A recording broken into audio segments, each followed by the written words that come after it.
On Saturday of this past weekend, Vice President Kamala Harris released her medical reports that showed that she has seasonal allergies, a little bit of nearsightedness, but other than that, no real medical problems to speak of. It was a fairly mundane, honestly not even newsworthy, medical release. And, honestly, it wouldn't have been newsworthy if Donald Trump and his campaign hadn't freaked the hell out about it. Donald Trump's freak out over Kamala Harris releasing her medical records lasted the entire weekend into the wee hours of the morning on Monday. Donald Trump wouldn't let it go. Absolutely made this into a news story when otherwise nobody would have paid attention because it doesn't matter. But here, after they released the report from U.S. Army Dr. Joshua R. Simmons, Donald Trump's campaign, via his spokesperson Stephen Chung, came out and said this. President Trump has voluntarily released updates from his personal physician as well as detailed reports from Dr. Ronnie Jackson, who treated him after the first assassination attempt. All have concluded he is in perfect and excellent health to be Commander-in-Chief. He has maintained an extremely busy and active campaign schedule, unlike any other in political history, whereas Kamala Harris has been unable to keep up with the demands of campaigning and reveals on a daily basis she is wholly unqualified to be President of the United States. Her schedule is much lighter because, it is said, she does not have the stamina of President Trump. Polls are reflective of this. Okay. Technically, no, the polls are not reflective of that. And by the way, Harris has actually done just as many rallies in recent weeks as Donald Trump has. Trump is the one who takes multiple days off in between doing any kinds of rallies, but Harris is out there. So you're lying about that. Also, no, you have not released any comprehensive medical reports basically since Donald Trump was president of the United States. You mentioned Ronnie Jackson. Oh, you're talking about the guy who all those reports from the White House came out and said that he may have been drinking on the job, according to the reports? The guy whose White House was prescribing all sorts of medication like it was just fun party time while he was the White House physician? That Ronnie Jackson? Yeah, I don't know about you, but I'm not exactly going to take his word for it. Maybe give him a breathalyzer first, and then I'll consider what he has to say, depending on the results of that breathalyzer. But no, Ronnie Jackson is not the authority here. Not to mention, Trump's campaign actually promised they would release his medical records. You know, we need to know what happened to this guy after he did get shot in the ear. We need to know his mental health status after that. That was a traumatic experience. I don't care if you love Donald Trump or hate Donald Trump, you have to admit that going through that is going to mess with you in ways other than just physically. It is going to take a neurological toll on him as well.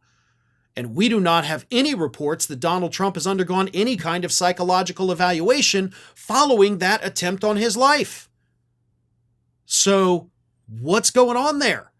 You know, Stephen Chung comes out, he talks a big game, attacks Kamala Harris, boasts about how Donald Trump is the sexiest man that's ever lived, but none of that is an actual medical report, bud.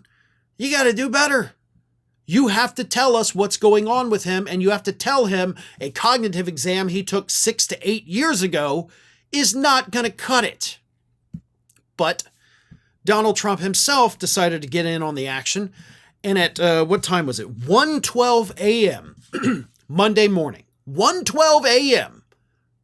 The guy who won't do another debate, the guy who wouldn't sit down with 60 Minutes, he will not sit down with any kind of adversarial, interviewer, is up at 1:12 a.m. and he puts this on Truth Social.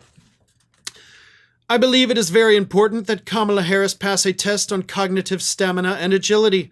Her actions have led many to believe that there could be something very wrong with her. Even 60 Minutes and CBS, in order to protect Lion Kamala, illegally and unscrupulously replaced an answer she had given which was totally bonkers with another answer that had nothing to do with the question asked. Also, she is slow and lethargic in answering even the easiest of questions. We just went through almost 4 years of that. We shouldn't have to do it again.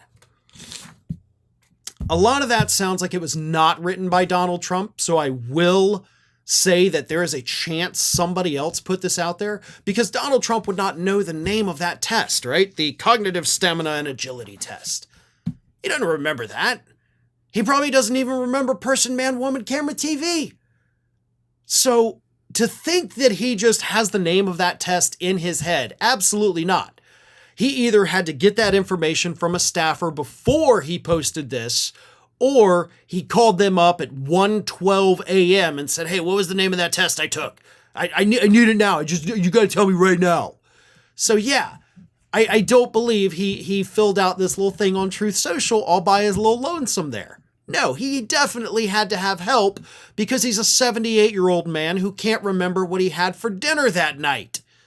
Although based on recent campaign finance reports, it's pretty good chance he had McDonald's. The guy has spent more than $30,000 at McDonald's this year.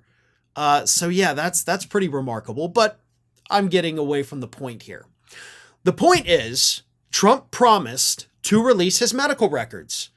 Trump has not released his medical records. Just like he'd never released his taxes. Just like he never released his college transcripts. Just like he is trying to hide every other aspect of his life. And now he has the audacity to, one, accuse these media outlets of deceptively editing the interviews they did with Harris, which again, there is no evidence to back that up at all. He is making that up. He has created this conspiracy theory, and now he's calling for CBS to have their license pulled for it, which again, didn't happen. But two, the audacity to accuse this woman, Vice President Kamala Harris, of somehow having some kind of cognitive impairment. Now, I don't care if you're a huge Kamala Harris fan or if you despise her or anything in between.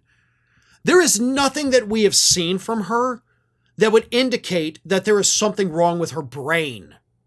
We have seen it from Donald Trump. We have seen it from President Biden. Absolutely. I'm not going to deny that. It was obvious to everybody in the country. We know what cognitive decline looks like now. The American public, whether they wanted it or not, all got a class on human cognitive decline thanks to Joe Biden and Donald Trump. And we can take the lessons we learned from that and apply it to Kamala Harris. Is she rambling incoherently like a weirdo? No, she's not. Is she wandering off in the middle of a speech? No, she's not. Is she trying to do the weave and tie in a bunch of things that aren't connected when she's giving a speech? No, she's not. Donald Trump is. President Biden has. Although in his last few appearances, he has seemed far sharper than usual. But Donald Trump is scared. He is scared that the release of her medical records is going to cause more people to call for him to release his medical records. He'll never do it, no matter what kind of pressure is put on him. And that is why he continues to deflect and say that she is the one that is clearly suffering from cognitive impairment, and she should have to take that very same, very easy test that he took over half a decade ago, which at this point means absolutely nothing. Hi everyone, this here is little Athena, and Athena would like to know why you haven't subscribed to Fair and Balanced yet, so please don't let Athena down. Subscribe today.